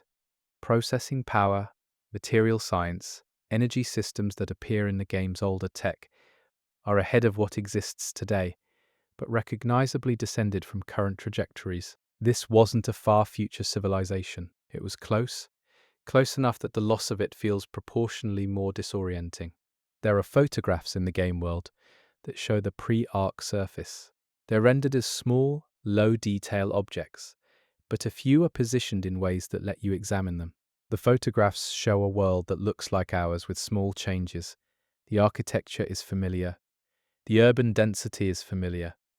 The one consistent difference in every photograph that shows outdoor space is the sky. The pre-Ark sky has a quality that the current sky doesn't. Even in a still photograph, as a game texture, there's something different about that old light. The pre-Ark economy, reconstructed from business documents, financial records, and commercial materials found in ruins, was global and deeply interconnected. The supply chain evidence found in commercial spaces shows products that traveled enormous distances to get to their end locations. The Ark didn't just destroy physical infrastructure, it severed an economic web that took centuries to build and that no one had a plan to rebuild from scratch. There are personal items in the ruins that tell individual stories. A keychain with a photograph attached, a wallet with a transit card inside, glasses in a case with a prescription label. Each of these is a mundane artifact of a specific life. The game populates the ruins with enough of these that the pre-Ark world becomes not just a setting, but a population. People lived here. They had things in their pockets. The records found in what appear to be government or administrative buildings describe a society with working institutions. Courts, regulatory bodies, public services, the paperwork of governance, boring and mundane and essential. These are the things that go first in a catastrophe, not the physical structures but the institutional ones. The papers still exist, the systems they administered don't. One of the more poignant pre-Ark finds is a set of event programs, concert programs, exhibition catalogues, scheduled public events. These are the paper residue of a culture that was busy making and sharing things. The events listed on the programs never happened. The dates fell after the Ark's arrival. Someone printed these programs and brought them to wherever they were found, and then the event was cancelled by the end of the world. The road network visible in the surface zones, even in its destroyed state, reveals planning decisions made before the Ark, urban design choices about density, about the relationship between residential and commercial space, about transportation priority. The ruins contain arguments that urban planners made in the pre-Ark world. Those arguments are still visible in the roads and their relationship to each other, even when everything built along them is gone. There are pre-Ark communication devices scattered in the ruins: phones, terminals, radio equipment. None of them function, but some of them have data that's partially readable. Most of what's readable is mundane, the ordinary communications of people who had no idea that day was ending. What makes these readable fragments poignant isn't their content. It's the contrast between the casual tone of the messages and the context in which they were found. The shelter archives contain pre-Ark census data, population records from before the fall. Reading these against any available estimates of current shelter populations is a practice that most shelter inhabitants seem to avoid. The math is stark. The gap between what was and what is doesn't require explanation or analysis. It just requires looking at two sets of numbers and holding them together. In the ruins, there are calendars. This sounds mundane, but calendars from before the Ark have dates circled, appointments marked, deadlines flagged. These were people who believed in a future that was organized by time, by appointments, by the idea that specific things would happen on specific days, and that this was worth planning for. The circled dates are all still in the future from the calendar's perspective, still waiting for things that didn't happen and won't. The post-Ark world, built on top of the ruins of the pre-Ark one, has developed its own material culture. The things that survivors make are identifiably different from the things that were made before. They're improvised.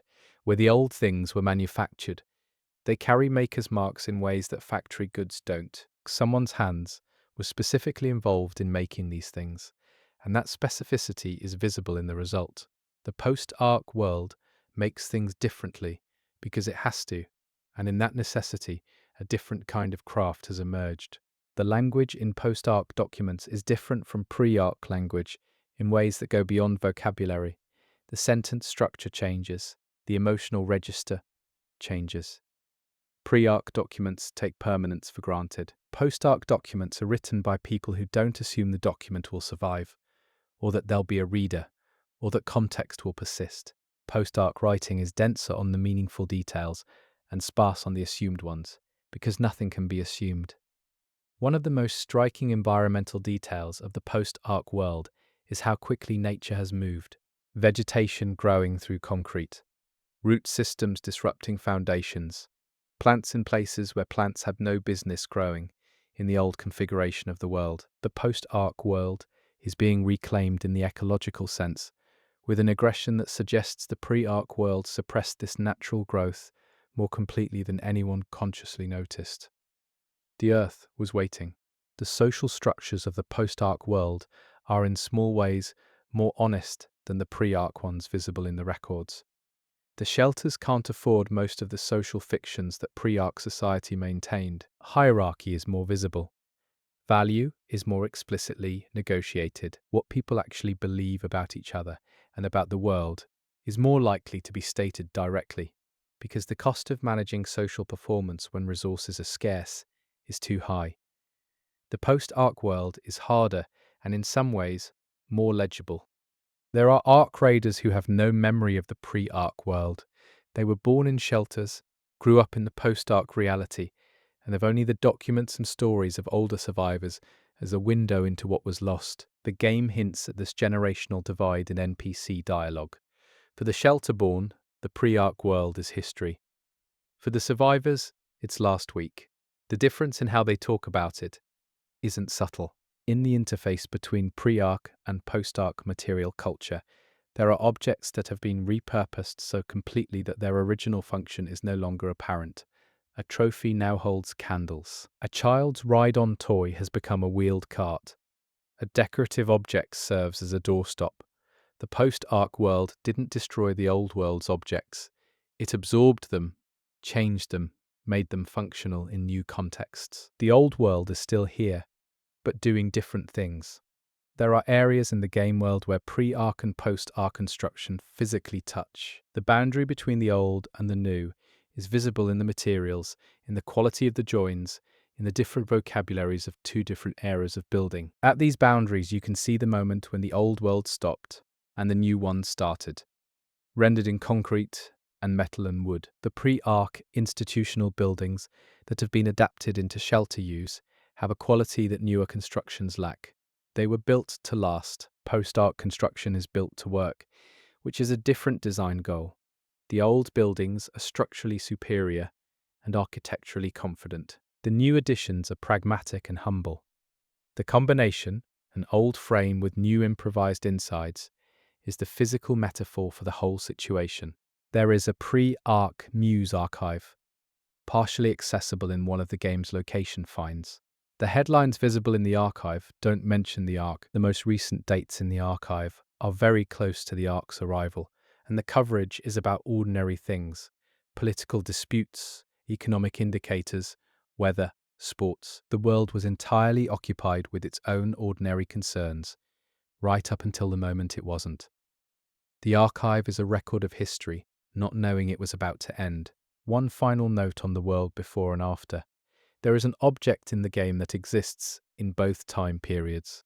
A physical object that appears in a pre-Ark photograph and can also be found, physically present, in the current game world. It's the same object, in the same approximate location, having survived the Ark's arrival and whatever followed it.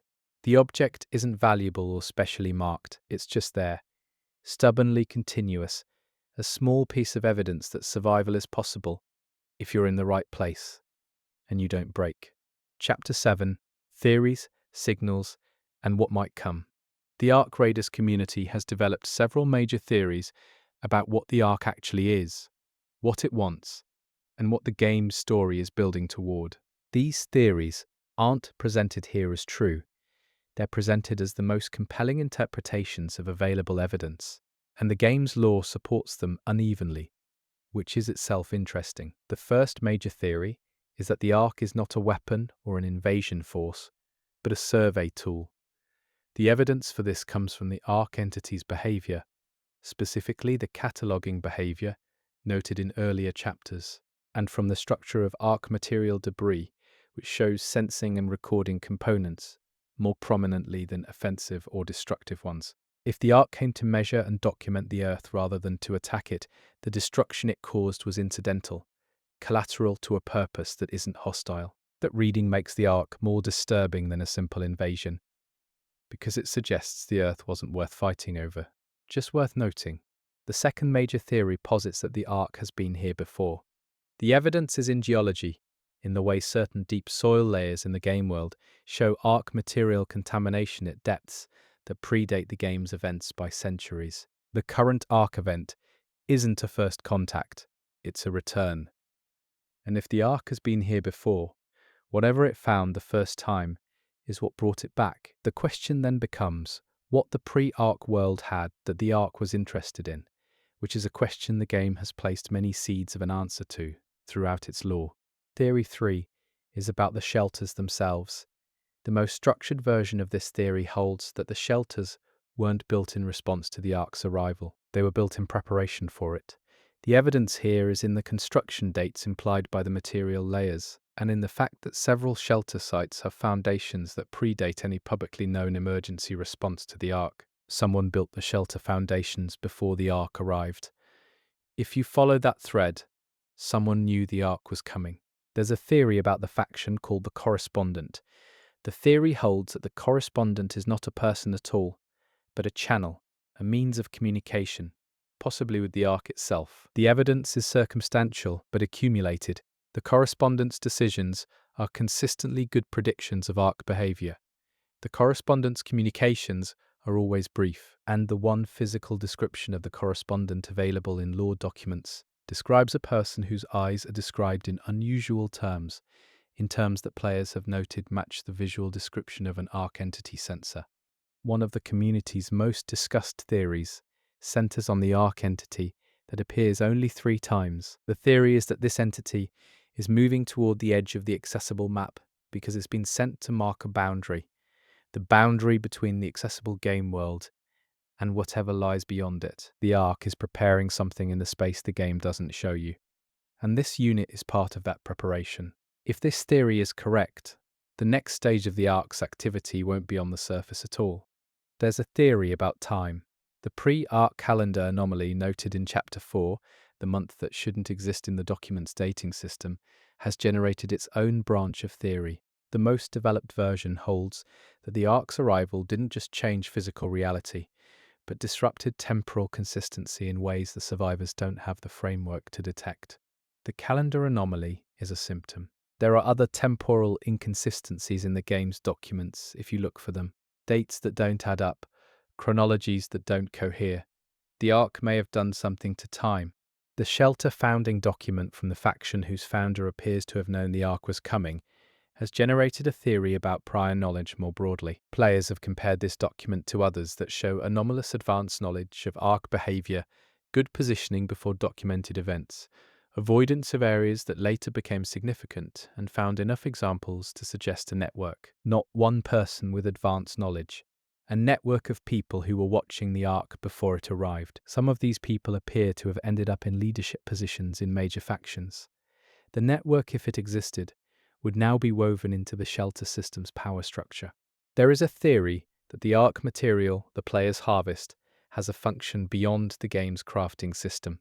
The theory holds that the Ark tracks its material, that it is aware of where its components are distributed in the human world, and that the harvesting behavior of Ark Raiders is itself data the Ark is collecting. Every time a player picks up Ark material, the Ark notes where it was, where it goes, and what it's used for. The Ark Raiders are, by this theory, unwitting collaborators in the Ark's study. The birds as contamination indicators detail from Chapter 1 has generated a theory about the Ark's expansion. If birds avoid Ark material zones, and the zones are spreading, then the bird population patterns over time function as a map of that spread. Players who have tracked bird locations across many sessions have documented a slow change in where they appear. The safe zones, as indicated by bird presence, are getting smaller. The Ark's influence on the environment is expanding at a rate that, projected forward, has an endpoint the community hasn't finished discussing. There is a theory about the locked storage spaces in every faction's territory. The theory is that they all contain the same thing, not identical objects, but objects of the same type. The theory is based on the physical dimensions of the locked spaces, which have been measured by players who've reached them, and the consistent descriptions of restricted access across faction documents. What type of object fits these dimensions is present in every faction and is restricted to senior members only, is the subject of ongoing debate. The most persuasive answer so far is that they contain communication equipment for communicating with something outside the faction system. The pre-Ark network theory, the idea that a group of people knew the Ark was coming, connects to a theory about the Ark Raiders themselves. The theory holds that the Ark Raiders as an organization weren't formed in response to the Ark's arrival. They were formed in preparation for a world where the Ark had arrived, and that the founders of the Ark Raiders program are part of the prior knowledge network. The Ark Raiders aren't improvised. They're executing a plan that predates the Ark. One of the most contested theories in the community involves the Ark structure itself, the physical presence in the sky. The theory holds that the Ark structure is not whole, that what's visible is a partial assembly, and that the Ark has been building something in low orbit using material drawn up from the surface. The destruction caused on the surface isn't the Ark's primary activity, it's a manufacturing process. The Ark is building something. The surface is where it gets its materials. The game's lore documents don't confirm or deny this, but the Ark's consistent interest in specific material types and the way its entities prioritize collection over destruction in many encounters points in this direction. There are theories about the children.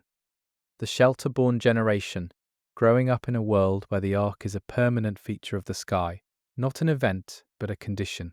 What's their relationship to Ark material, to Ark entities? Some NPC dialogue suggests children engage with the Ark's presence differently than adults do, with less fear and more curiosity, which could be psychological adaptation, or could be something more than that. Theories about what the next generation's relationship to the Ark will look like are, appropriately, some of the most speculative and some of the most interesting in the community. The final theory in this chapter is about endings. The game doesn't show you its ending. It presents an ongoing world without a resolved conclusion. But the lore, if you read it as a complete body of evidence, points towards something. The direction it points isn't toward human victory or defeat. It points toward contact, real contact, not the glancing kind that happens in combat encounters.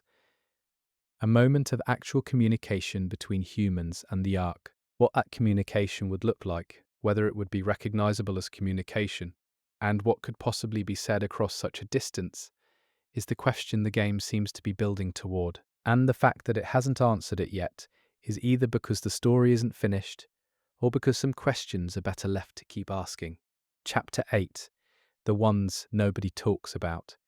There are Easter eggs in Ark Raiders that haven't made it into any major community discussion, not because they're hidden better than the others, but because they're in places nobody thinks to look, in textures nobody examines, in sounds nobody isolates, in combinations nobody has tried. These are the ones that survive on the edge of awareness, documented in single forum posts by players who noticed something and couldn't get anyone to care enough to follow up. There's a bench in one of the shelter common areas that is slightly different from every other bench in the game. The difference is in the grain of the wood texture. Wood grain in games is usually a tiling texture applied uniformly. This bench's grain is non-tiling. It was specifically textured with a grain pattern that flows consistently across the whole object, as if it were a photograph of a real piece of wood. The texture, examined closely, contains a knot pattern that is shaped like a human profile. In the game's NPC ambient dialogue, voices you're not supposed to stop and listen to because they're just background color. There is one line, delivered by a background character in one specific shelter, that doesn't appear in any known dialogue script file that the community has extracted. Players have heard it, it's been recorded, but there's no entry for it in the data that corresponds to what's being said. The line is in the game, delivered by a voice, but it doesn't exist in the files. The Ark entity that never moves, found in the underground zone, has a detail that hasn't been discussed in most community write-ups. Its visual geometry, if examined closely, includes small repetitive elements along one surface. Those elements, when isolated and arranged sequentially, form a pattern that players who've studied Ark entity design confirm is not standard to any entity type. It's unique to that one unit. The stationary entity has something on it that no other entity in the game has, a mark that wasn't generated by the entity's design template. One of the surface-zone outdoor areas has a weather effect that occurs rarely, a combination of the game's dynamic weather system that most players have never seen. In this rare weather state, a reflection appears on a water surface that shouldn't be there geometrically, an angle of reflection that doesn't match the source of the light in the scene. The reflected image, captured by players who've been in the right place at the right weather moment, shows a building that doesn't exist in the accessible game world. There's a piece of equipment in the game, a common one that most players use regularly, that makes a different sound when used in one specific room, in one specific shelter. Not louder, not quieter, differently pitched. The room's acoustics change the equipment's sound in a way that isn't consistent with the room's visible geometry. The room isn't that large. It shouldn't resonate the way it does. Whatever the room was used for before it was incorporated into the shelter, it was built with interior acoustic properties that the shelter construction couldn't eliminate. In the faction with the highest Ark material contact wear mentioned in Chapter 6, there is a member whose name appears repeatedly in documents across several years of records. The member is referenced as performing the same task, described in the same terms, over the entire span of the documents. Either this is the same person performing the same task for years, or multiple people have taken on the same title and role in sequence. Either way, someone in this faction has been doing this thing continuously for a very long time, and the task is described with just enough specificity to be tantalizing and not enough to be clear. The tutorial room contains an object that is not part of any tutorial sequence. It's in the room, fully modeled, textured, and placed. It serves no tutorial function. It doesn't interact with any tutorial mechanic. If you examine it, the game gives you a non-committal interaction prompt that results in nothing. The object is there, correctly placed, correctly made, and completely functionless. It's been there since launch. Nobody at the studio has mentioned it. One of the shelter murals, specifically the one that depicts the Ark Raiders as heroes in a child's hand, contains a detail in the background of the mural that isn't childlike, behind the large-shouldered hero figures. In a part of the mural that would require careful attention to see, there is a small building. The building is rendered in the same child art style as everything else, but it has windows, and in the windows there are small faces. And the small faces aren't looking at the heroes in the foreground. They're looking at something outside the frame of the mural, looking upward and to one side, in the same direction, at something that isn't depicted. There is a collectible document that has no text. It's categorized as a document. It takes up document inventory space. It has a document name, but when you open it, the interior is blank. Every other document in the game has content. This one, which has a name and a place in the collection, is empty. Either it was created as a placeholder that was never filled in and never removed, or whatever it contained was deliberately left blank, and the blankness is the content. In the deepest accessible part of the flooded shelter, discussed in Chapter 3, there is a submerged area that players can reach if they push the game's swimming mechanics to their limits. The submerged area is modeled in full detail, which is unusual for game geometry that's assumed inaccessible. In the submerged detail, there is writing on the wall, fully formed and legible, in the same pre-Ark administrative language found in surface documents. The text is a single sentence, grammatically complete, in impeccable condition despite being submerged. The sentence names a specific individual and states that this individual was the last person to leave this room before the water came in. The game contains a piece of music that no one has intentionally triggered. It exists in the game's audio files, confirmed by data mining, with the same compositional quality and thematic continuity as the game's intentional soundtrack. But there is no documented trigger condition, no encounter, no location, no game state that the community has found that causes this track to play in the game. It exists in the files, fully produced, ready to play, and apparently connected to nothing. Players have tried to find its trigger for as long as the game has been out. There's a window in one of the surface buildings that is modeled with reflective properties, significantly more detailed than the surrounding windows. The extra detail in the reflection allows you to see, in that window, things that are behind you with more accuracy than the game's standard reflection would show. Using this window as a mirror, players have documented objects in the reflected view that aren't present in the direct view of the same space. Objects that exist in the reflection, but not in the room. One NPC has a name that when you look it up across the game's documents, doesn't appear anywhere in the written records. Every other named NPC in the game can be traced to at least one document reference. This NPC's name is absent from the written record entirely. They exist in the game world. They speak, they have a position in a shelter community, and they have no paper trail. In a world where paper trails are the primary way of knowing who people are and where they've been, an absence this complete is its own kind of signal. In the game's inventory system, there's a category for items that don't currently have any items assigned to them. The category exists in the interface, with a header and everything, but selecting it shows nothing. The category isn't empty. Its name suggests a type of item that should be there, and isn't.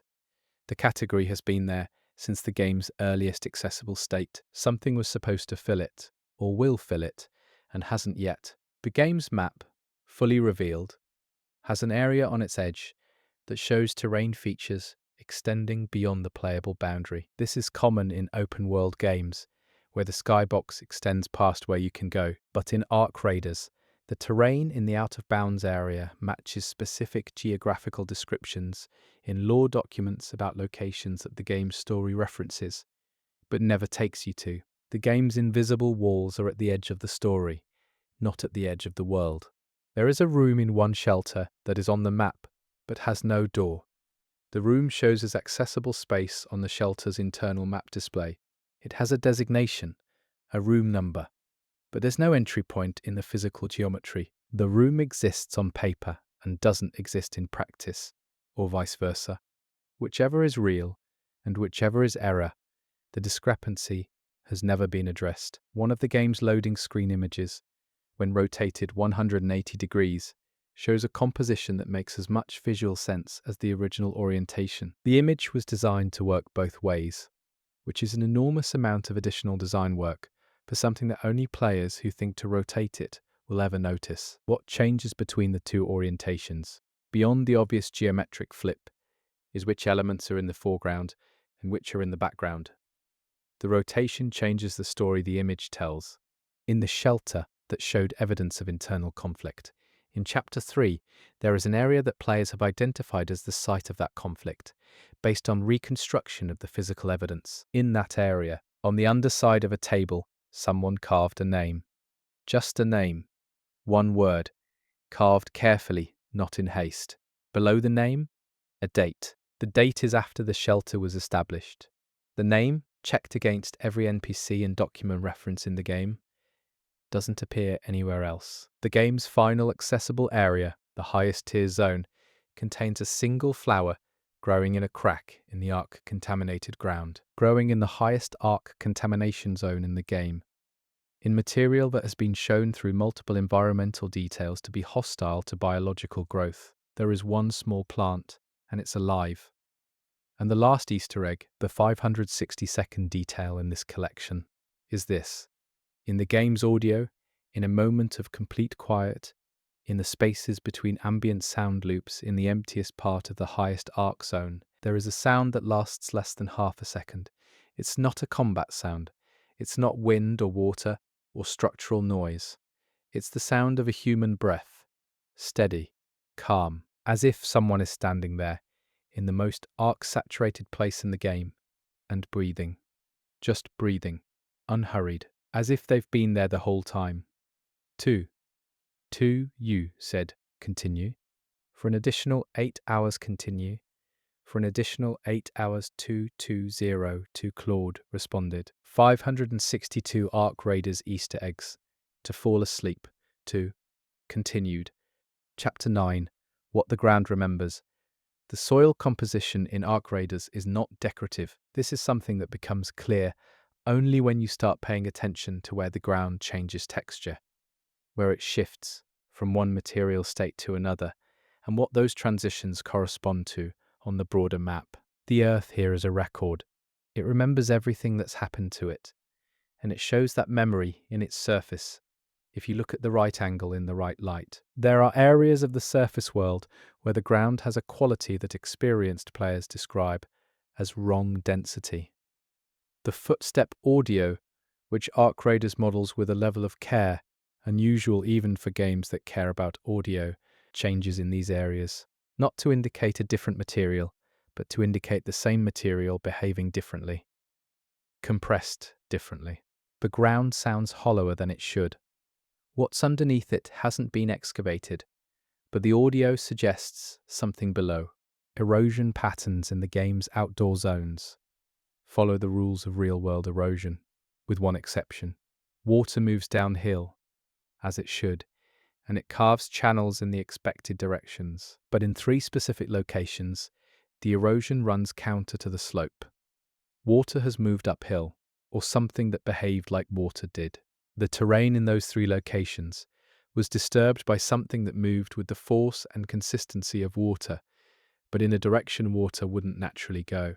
The root systems of trees in Ark Raiders, visible where trees have been uprooted or where cross-section cuts expose them, show a pattern of Ark material uptake. Trees, Near Ark debris fields have traces of Ark material embedded in their root structures. The trees absorbed it. They're still standing, still appearing alive by the game's visual standards, but they have Ark material in them. Whatever the Ark material does in a root system hasn't been explained, but the tree that absorbs it doesn't die immediately. It just becomes something slightly different. There is a crater in one of the mid-game surface zones that doesn't match the impact profile of Ark debris. Ark debris impacts are well documented in the game world, and the crater shapes are consistent across verified impact sites. This crater is the wrong shape, the wrong depth to width ratio, the wrong edge profile. Something made this crater that wasn't Ark debris falling.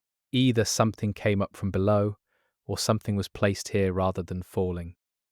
Underground water tables are referenced in the game's geological survey documents, fragments of pre-Ark scientific records. The surveys document the water table at specific depths across different zones.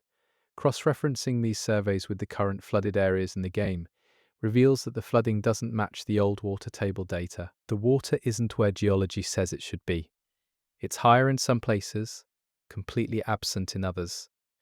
The Ark's impact rearranged the groundwater in ways that the old surveys couldn't have predicted. There are fault lines in the Ark Raiders world. Not just cracks in the surface, but actual geological fault features, the kind that indicate tectonic stress. In normal circumstances, fault lines in a game world are background detail.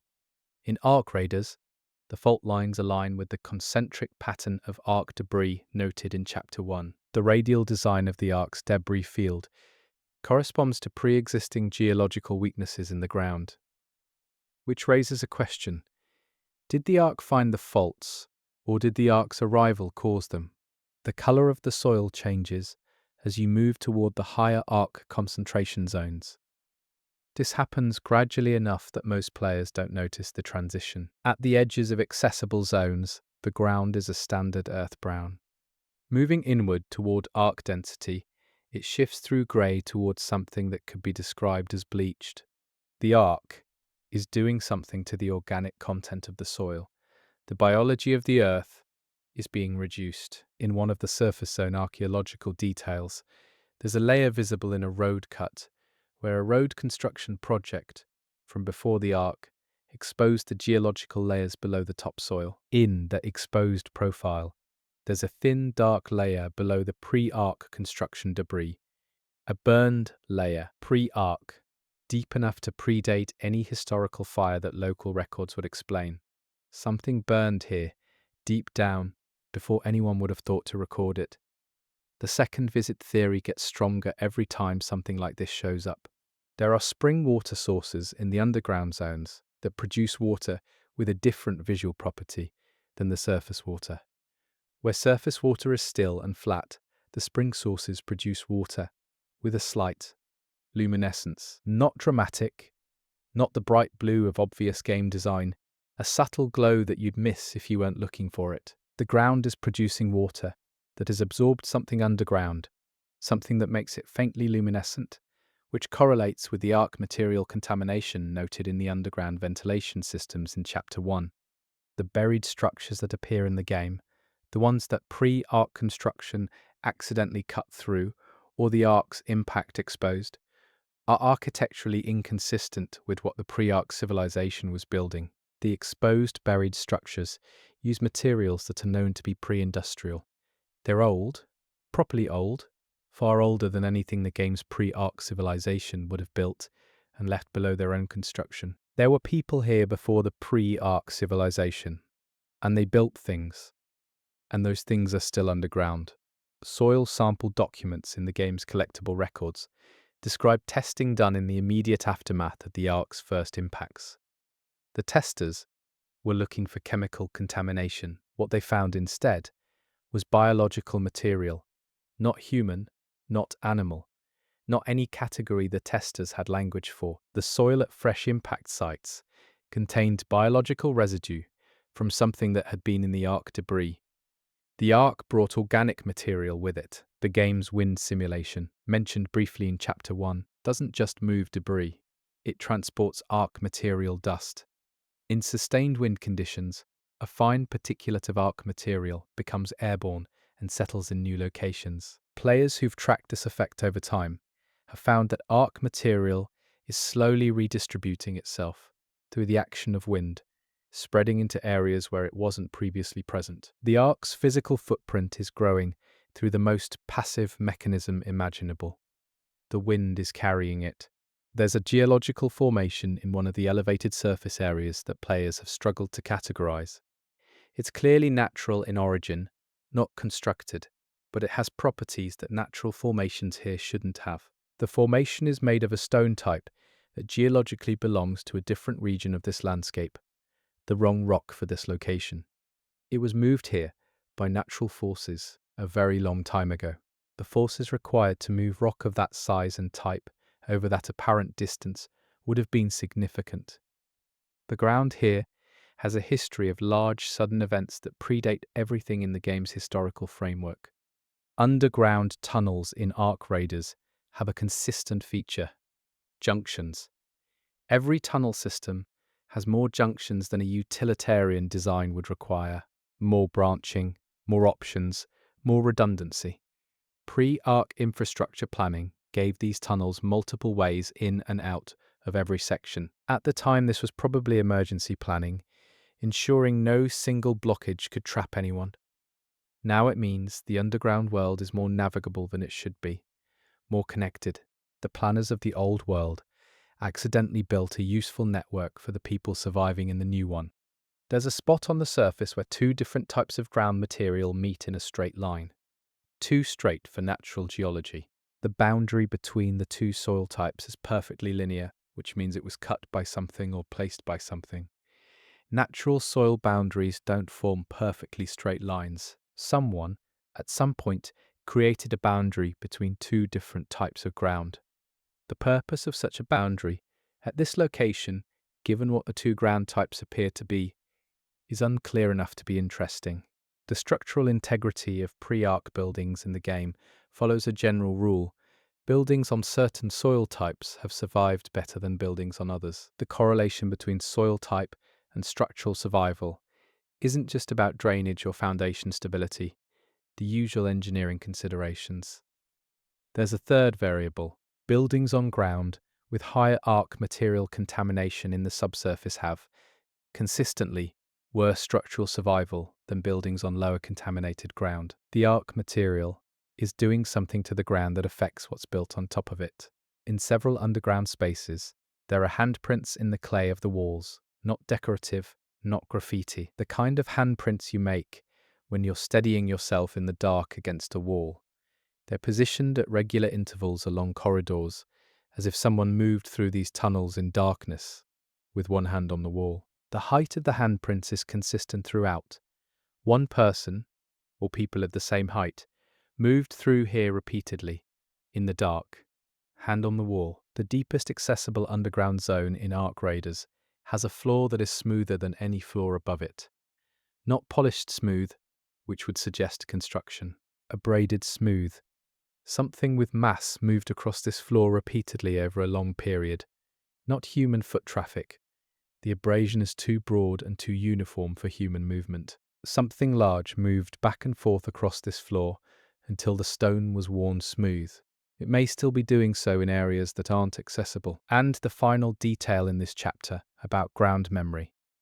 There is one location in the game where, if you stand still for an extended period, the ground beneath your character model appears to respond. Not dramatically, not in a way that affects gameplay. The surface texture shifts, almost imperceptibly, in a slow wave pattern that spreads from where your character is standing. It lasts for about 4 seconds, and then the ground returns to its static state. The ground noticed you were there. It responded to your weight and presence with a motion that stone shouldn't be capable of. Chapter 10.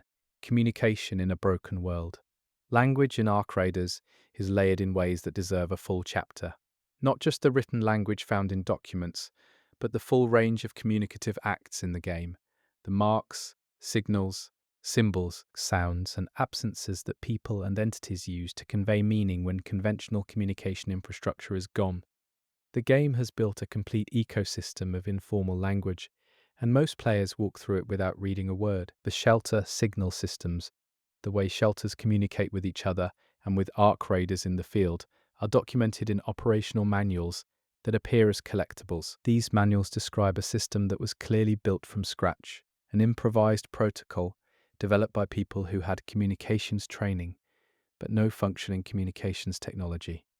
What they created is elegant in its constraints. It does a lot with very little, and the simplicity of it reveals what the designers of the protocol considered essential when they were stripping everything non-essential away. There is a system of marks on exterior walls that Ark Raiders and other travelers leave to communicate about conditions in a zone. Most players recognize this exists, but don't know the full vocabulary. The marks include indicators of arc density, of shelter proximity, of supply cache location, of structural hazard, and of something that doesn't correspond to any of these practical categories, a mark that appears regularly in the same positions as the other communicative marks, that the community has never found an explanation for in any document. The community calls it the asking mark because its shape looks like a question. Knocking patterns are referenced in NPC dialogue as a real communication method used in shelter contexts. The dialogue references specific patterns as if the player would know what they mean, in the way you'd reference a handshake to someone who'd been doing it their whole life.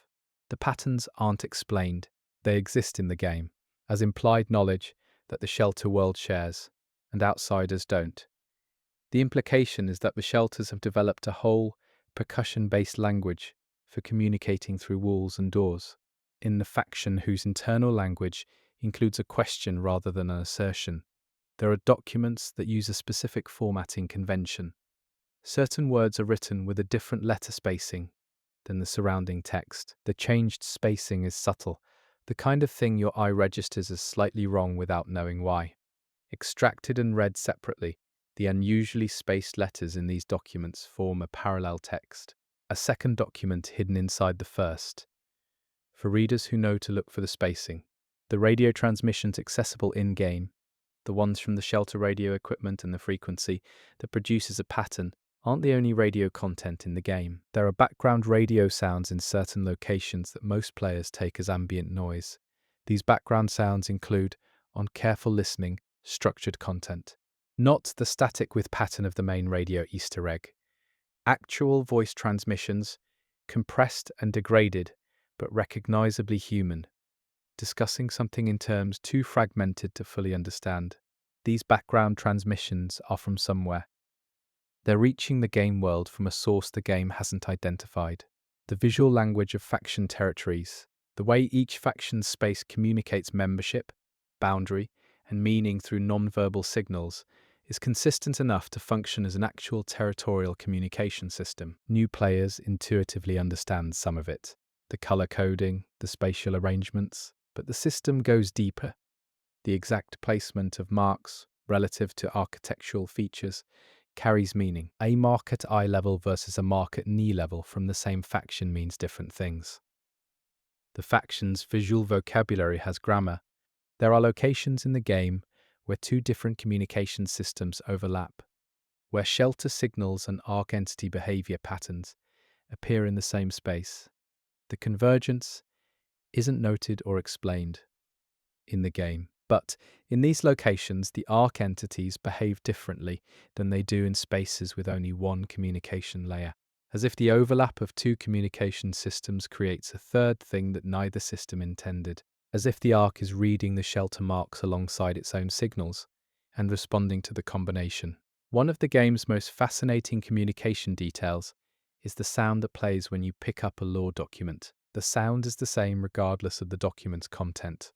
It's a short, specific audio cue that most players quickly learn to associate with "found something readable."